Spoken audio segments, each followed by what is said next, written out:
கந்தன் காலடியை வணங்கினார்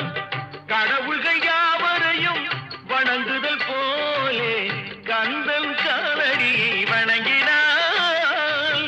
கடவுள்கள் யாவரையும் வணங்குதல் போலே கந்தன் காலடியை வணங்கினார்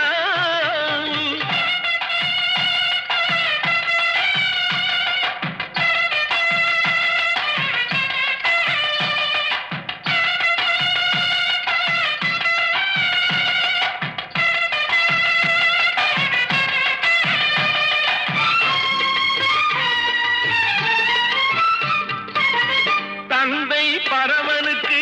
சிவகுருநாதன் தாயார் பார்வதியின் சக்திதானே வேலன் சிவசக்திதானே வேலன்